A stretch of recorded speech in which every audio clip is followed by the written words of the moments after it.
Collective, bakit nga ba siya umiiwas or dumidistansya sa'yo?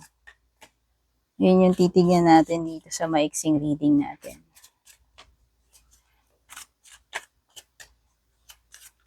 Bakit nga ba itong person na to umiiwas or dumidistansya sa'yo? Let's check kung anong makikita ng cards.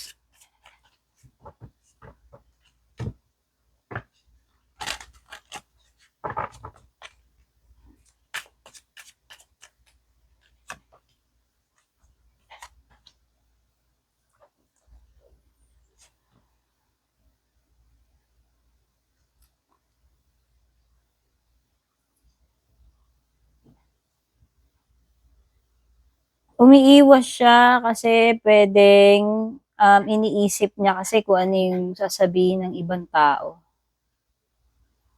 Umiiwas siya sa intriga, umiiwas siyang baka merong masasabi yung mga tao sa paligid ninyo.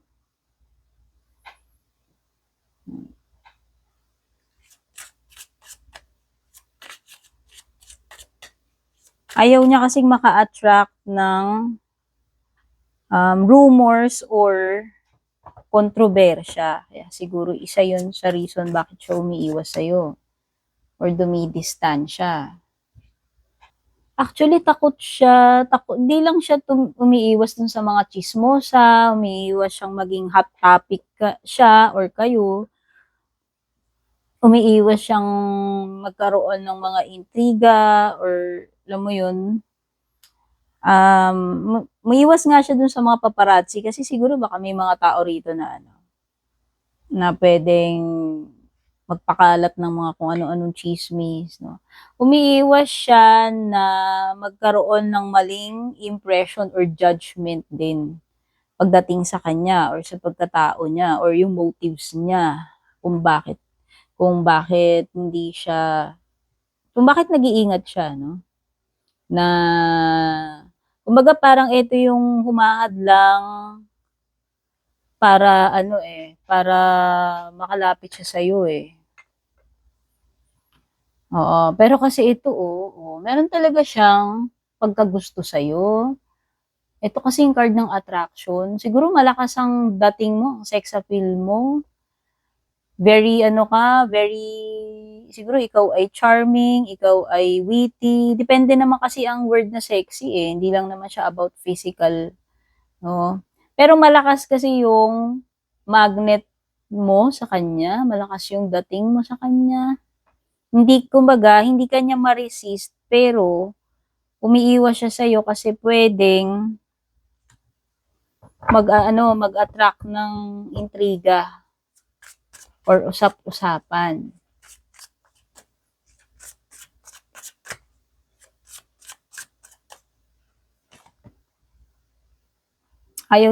Parang ayaw niya dyan magkaroon ng bad image or maling or wrong impression.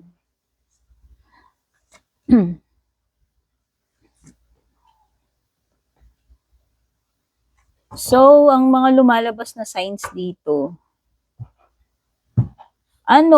Leo. Strong energy ng fire sign, particular si Leo. Si Leo, si the moon is Pisces. Ayan. Merong moon. So, Pisces and Leo yung strong. Pero kahit naman anong sign, sinasabi ko lang yung mga signs na lumalabas dito. Pero hindi ibig sabihin na itong reading na to para kay Leo lang, para kay Pisces lang, no? Yun yung mga, prominent signs na nag-a-appear sa cards. Actually, mandun yung feeling ng nai-intimidate din siya or nai-insecure. Nasaktan na kasi itong person na to before. Pwedeng natatakot siyang masaktan uli, pwedeng takot siyang magtiwala uli, pwedeng takot siyang ma-reject, kasi parang may mga insecurities din tong person na to eh. Meron siyang mga fierce insecurities and at the same time, parang Hindi rin niya alam kung paano ipa-process yung kanyang mga feelings right now kasi parang magulo. Actually, nafi-feel ko parang magulo yung feelings nitong person na 'tong sa ngayon. Puwedeng nako-confuse din siya, unsure, oo.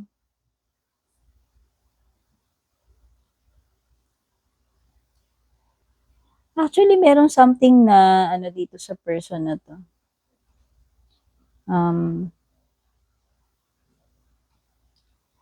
meron something dito na tungkol sa kaniyang ano, work.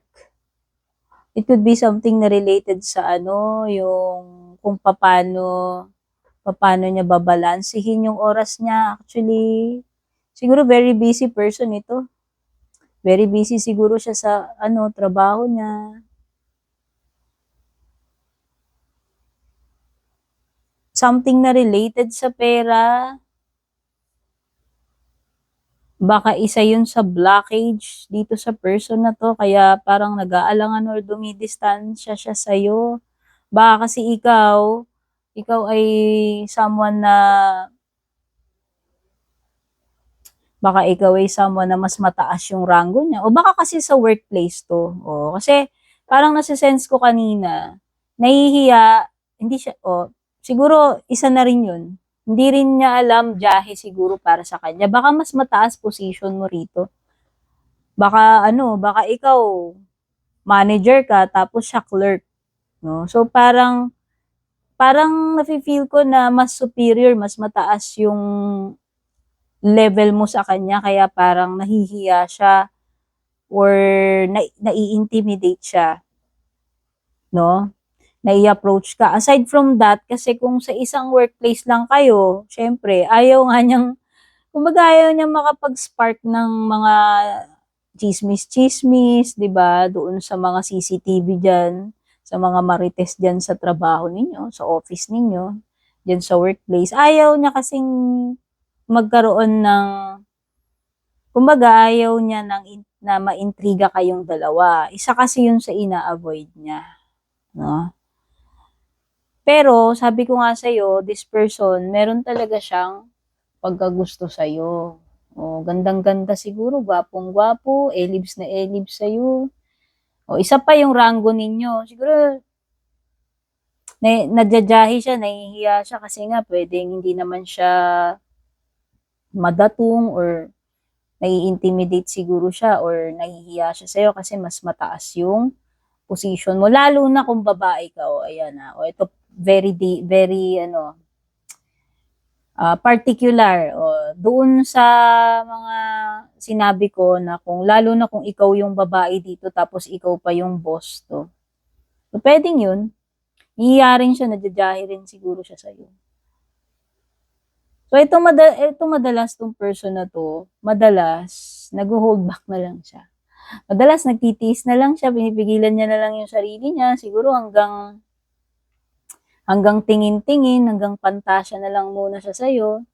So, hindi rin niya alam paano siya poporma, paano niya sasabihin nang hindi rin kayo makaka-attract ng intriga doon ng mga marites, 'no. So, siguro maraming mga ano dito, maraming mga marites dito sa ano, sa work ninyo.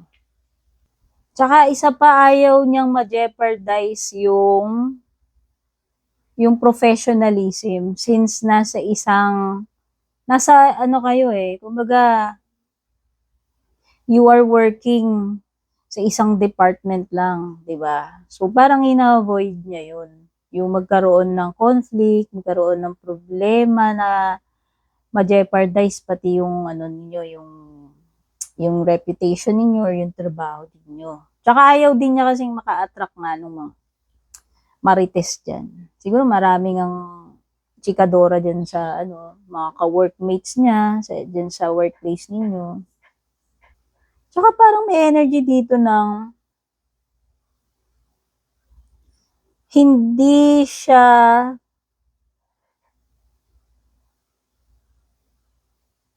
hindi siya gano'n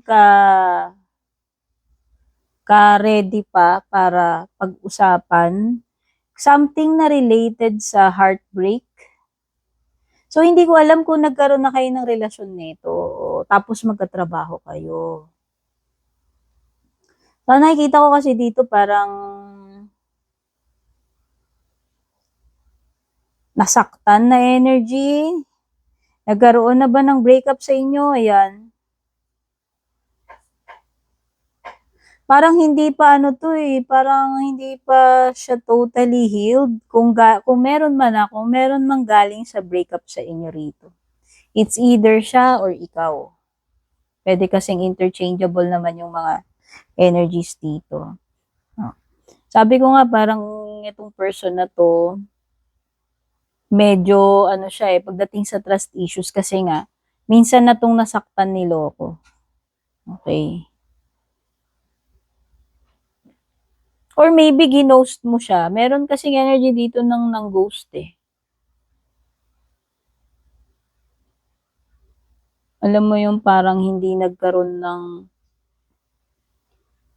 puwedeng hindi pa totally tapos or hindi nabigyan ng clarity, hindi nabigyan ng closure. Para kasing meron ditong energy na naging cold. Nag-turn away or nag-ghost or umiwas or nang-cut off, bigla na lang nanlamig or naging distant. So, puwedeng alam mo yun, nagkaroon kayo ng connection siguro pero parang merong biglang nanlamig. Merong nasaktan, merong dumitouch. Pinipigilan yung feelings. Pero kahit na anong pigil, parang hindi mai-deny na nandoon pa rin yung pagkagusto, yung pagka-attach, yung magnetic pull sa inyong dalawa. Kaya lang parang nakita ko dito, parang mas pinili na lang nung isa sa inyo na dumistansya, dumitouch, iwasan na lang. Para lang ma-avoid na yung ma-avoid na yung ibang hassle or inconvenience or mga issue or intriga dito sa workplace. Oh, pero nakikita ko na nasasaktan, eh. Deep inside nasasaktan. Parang pino-project na cold, detached, unaffected, but deep inside, still dealing with insecurity, with still attached or hurting pa rin, 'no. Okey, so yung mga signs, sabi ko nga strong energies ni Leo, ni Pisces, pero puwede rin naman ditong may Sagittarius, Scorpio, Cancer, Libra, Aquarius, Taurus, 'yan. So, thank you so much for watching. Kita-kits po sa susunod na reading natin. Kung gusto niyo ng private reading sa akin, guys, kayo po yung mag-reach out, kayo po yung mag-message sa Nag-iisa at official FB page ko. Purple Tin, may check sa dulo, which means Meta verified. Hindi ko po kayo i-a-add friend, i-message para mag-offer, manghingi ng kahit ano. Beware doon sa mga fake scammers na gumagaya sa akin.